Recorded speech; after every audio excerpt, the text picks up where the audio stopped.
Kia ora and welcome to question 4 of the 2008 Scholl Calc exam. This question here has got an interesting start. It's got a function in terms of other functions and we need to find its derivative. The second part, we need to find an integral using the rule from part A, which they're calling a superpower rule. If you're following from an old scholarship booklet, you'll notice there that I've had to sneak in an integral symbol because for some reason there's a formatting error in the PDF document. And then lastly, we're finding a condition for something to be divisible by x minus 1. That's a completely unrelated question.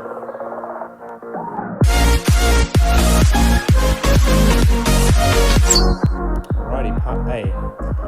If f, g and h are real functions of x, show that when we've got h of x is equal to f to the power of g, then the derivative is equal to the following. So this is a pretty standard scholarship technique. It's called logarithmic differentiation, and it's appeared in other scholarship exams post 2008. Okay, so if we have f of x to the power of g of x, and we want to differentiate it, we don't just bring the g of x down the front and minus 1 off the power. It only works if the power is a constant. Okay, the differentiation power rule only works when the power is a constant. So to bring that g of x function down out of the power, I need to log both sides. I use the natural log to do that, only because I know its derivative is a simple function, 1 over x. I could use any log, but the natural log has a nice derivative. Bringing the g of x function down in front of the log using log rules. And now we're going to differentiate implicitly. Okay, the left-hand side there is log of something. If I want to differentiate that with respect to x, I write 1 over the something times the derivative of the something. The right-hand side is a product of two functions. If I differentiate that, I need the product rule. So I diff the first function times the second, then diff the second times the first. The second part is log of f of x. It's the same thing, log of something. To differentiate that, it's 1 over something times the something differentiated, then multiplied by that first function, g of x. Okay, and we wanted h dash x. The question was asking us to prove that the derivative of h of x was something. So multiply the whole thing through by h of x. Therefore, h dash x equals h of x multiplied by g dash x log of f of x plus f dash x g of x all divided by f of x. And bear in mind that h of x is just f to the power of g. Let's go back to that. Have we proven it? We've got the h of x thing in the front there, f to the g. Then we've got g dash log f, yep, and g times f dash over f. Yes, which I've written in a slightly different format, but yep, that's it. Okay, so logarithmic differentiation is used to bring functions out of their powers so that we can differentiate using rules that we know in NCA level 3, such as the product rule and chain rule. Okay, part B.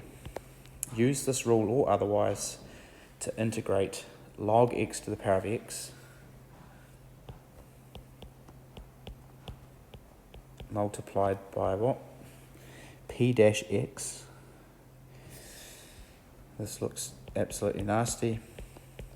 But then they tell us that P of x is just x log of x. Okay.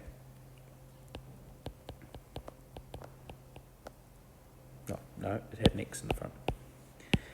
X log of x. Righty, so the first thing we need to do to find this integral before we even try and connect it with the previous problem is to work out what P dash of x is. Okay, we're going to need product rule for that as well. The derivative of the first term is 1 multiplied by the second term. The derivative of the second term is log of stuff, common theme of this question. Log of stuff differentiates to 1 over stuff times the stuff differentiated, which is 1 over x, and then also times by the first function, which is x. Tidy this up a little bit. Ln of x plus 1 over ln of x, because the last two terms, 1 over x times x is equal to 1. Okay, so now we're going to chuck that into this integral. Integral, it's a really nice integral symbol, I'm quite happy with that. Log of x to the x multiplied by ln of ln x plus 1 over ln of x dx. How the heck does that relate to the first question? Well, it's got a similar structure in that it's got a function in the front. I'm going to colour it in pink so you see it. And it's also got these brackets. And is there any other similarity? I guess the last term there is a fraction. So can we see any other similarity? Well, let's just test something here. Test my hunch. H of x, what was h of x in the original question? It was f of x to the power of g of x. We've kind of got that. Okay. F to the power of g, well, let's make f equal to log of x. And let's make g equal to x. I'm being a little bit lazy with the notation now. Too many letters. Now, does that work for the other stuff? Well, the first part in the brackets is g dash times ln of f of x. Okay, so if I think f of x is log x, so it's ln of x, and g dash would be equal to 1, because g I'm saying is x. Well, that works. That's this bit, 1 times ln of x. And then just checking the green part, well, f dash is equal to 1 over x, g of x is equal to x, so those cancel, and then f of x is in the denominator, which is log of x. We've actually got the same thing, exact same thing. Hence, if we want to integrate this, we just use the derivative and go backwards. So the integral, how would we write this in the exam? We'd say something like using part A, the integral of h dash of x is equal to h of x, which is equal to ln x to the x, all plus a c. We need an integration constant. Probably ping you if you don't. Okay, so that's the answer. I think what we've just done there is related to this thing called integrating factors, the method of integrating factors.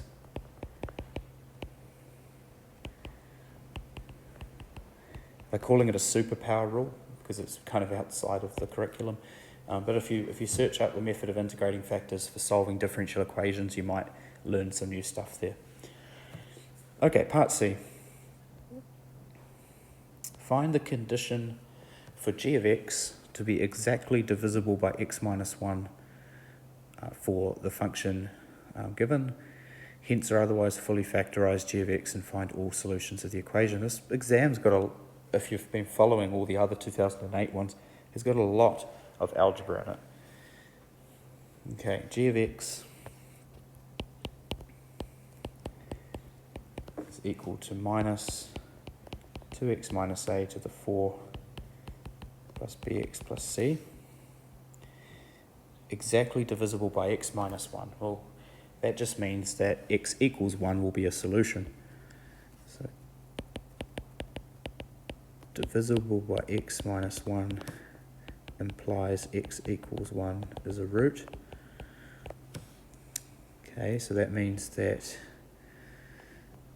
g of 1, if we sub in g of 1, we get this must equal 0.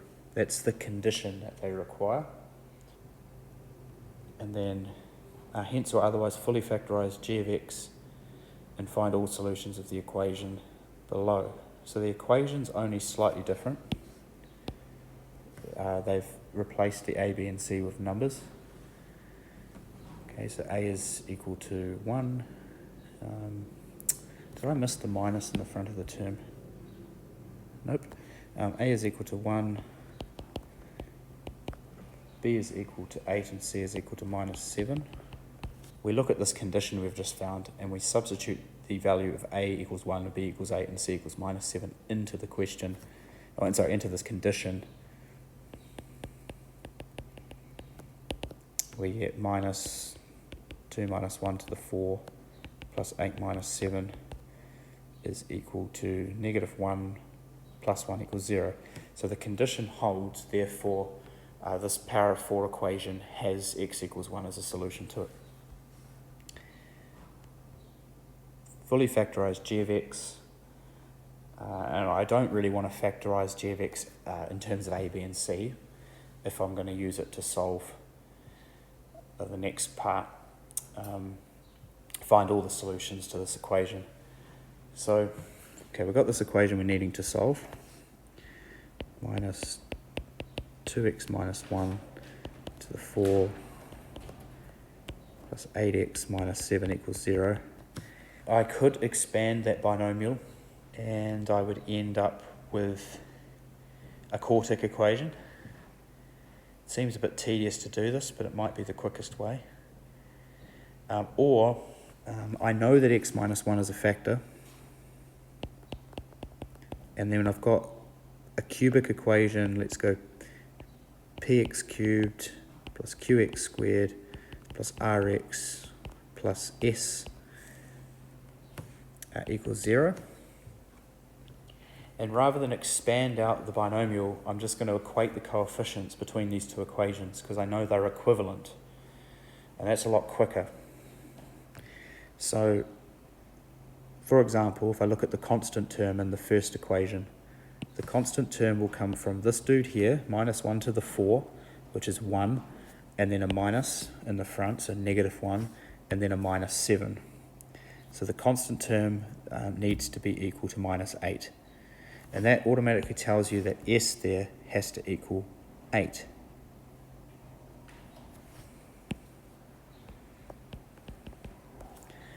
Now if we get rid of that, oopsies, I've lost my number, and look at another term, for example, p, the quartic term. There is only one quartic term, and it comes from this dude here powered by 4. Because if I had 4 brackets written out, it would be just the first term in each of the brackets being used. 2x to the power of 4 is 16x to the 4. There's a minus in the front, so it's negative 16x to the 4, which would mean that this has to be negative 16.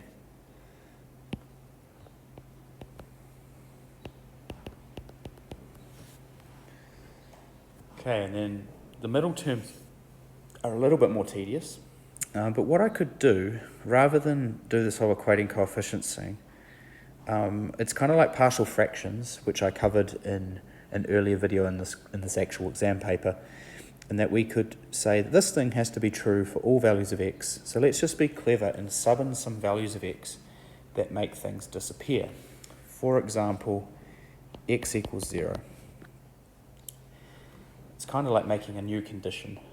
If I make x equals 0 in the first equation, the one that's got the power of 4 term in it, I'm going to get minus 1 to the 4, which is 1, negative 1, minus 7. Okay, I'm going to get minus 8.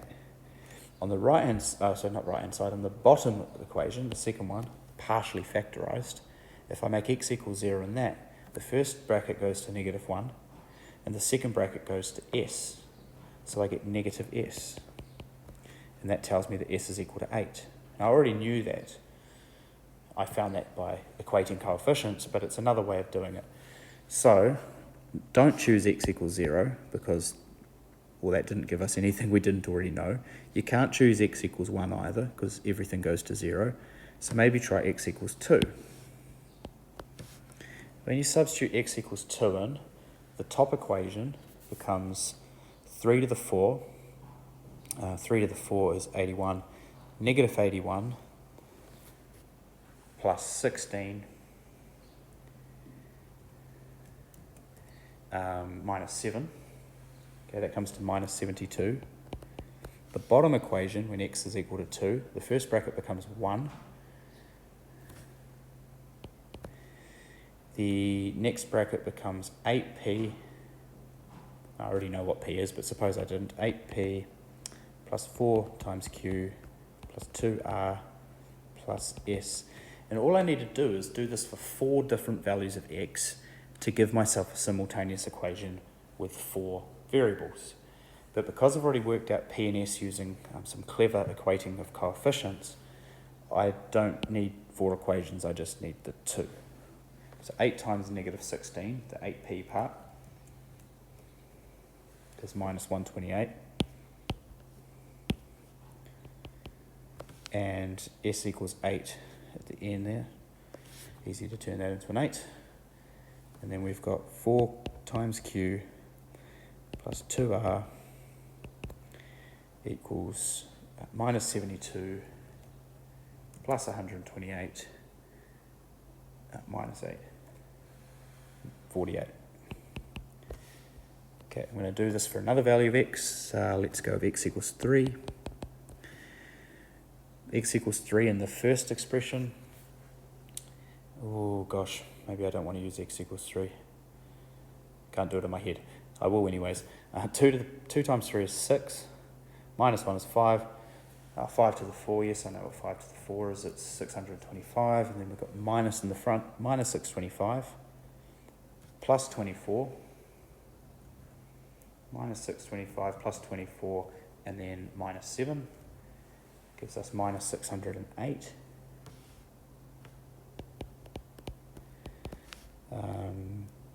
The bottom expression, when x is equal to 3, the first bracket is 2. 2 lots of negative 16 times x cubed, so negative 16 times 27, plus q times 3 squared, so 9q, plus r times x, so 3r, and then s is 8. Okay, the left-hand side we've got minus 608. If we add 32 times 27 and then subtract 2 times 8, we're left with 240. On the right-hand side, we're going to have 18q and 6r. If we solve this simultaneous equation, we can find q and r, the missing coefficients, and I'll leave you to check this, but it turns out that q is equal to 16 and r is equal to minus 8. Okay, I think that was probably a really tedious way of doing it, but I wanted to show you how you could equate coefficients, or if you could substitute values of x in and find those coefficients using a simultaneous equation. But you know, what we were just trying to avoid was expanding this equation here. And using the binomial theorem, you might want to check, but the expansion comes out to be this, minus 2x to the 4 is 16x to the 4. We've got 2x times 2x times 2x times minus 1, which is minus 8x cubed, but that happens in 4 different ways. So minus 32x cubed. We've got 2x times minus 1 times minus 1, which is 4x squared, but that happens in 6 different ways. So it's 24x squared. We've got 2x times negative 1 times negative 1 times negative 1, which is minus 2x, and that happens in 4 different ways. So it's minus 8x. And then lastly, we've got the constant term minus 1 to the power of 4, which only happens once, and that's 1 plus 18x and a minus 7. No, not 18x, 8x and a minus 7. Okay, and then that's minus 16x to the 4. We've only got one cubic term, and it's 32x cubed. We've got minus 24x squared. We've got plus 8x and another 8x, so 16x. We've got minus 1 for the constant, minus 7 is minus 8.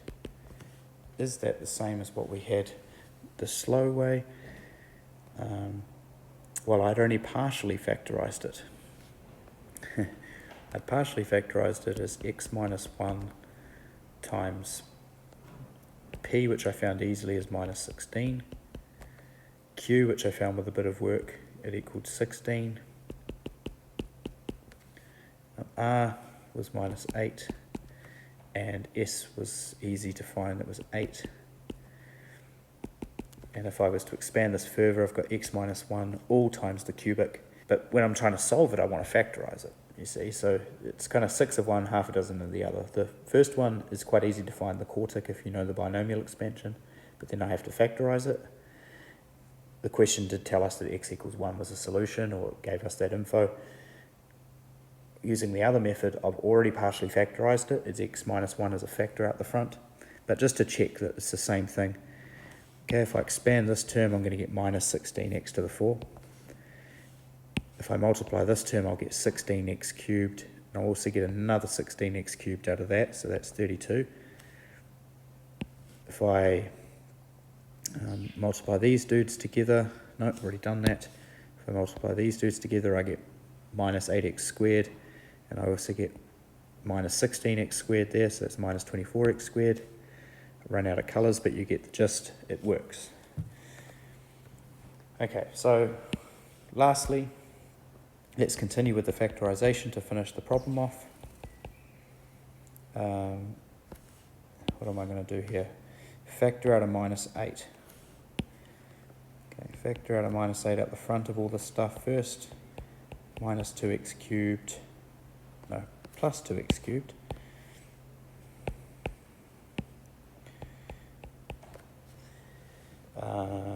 Minus 2x squared. Plus x and minus 1. Okay, let's stare at this a little bit and see if we can find another simple solution to the problem. X equals 1 is a solution to this as well, so we can factor out another x minus 1 out of the cubic. Okay, if we do that, we start with a 2x squared. I'm not going to do any equating coefficients sort of stuff or expansion, I'm just going to do it by inspection. X times 2x squared is 2x cubed. Okay, and it's got to also finish with a plus 1 to give the minus 1 as a constant. And then the middle term, what do we need? Oh, that's it. That works. It's finished. Okay, look at that. 2x cubed, done. Minus 2x squared, yippee. Plus x and minus 1. We don't need a term in the middle there. Okay, so solving the problem, x equals 1 is a repeated solution.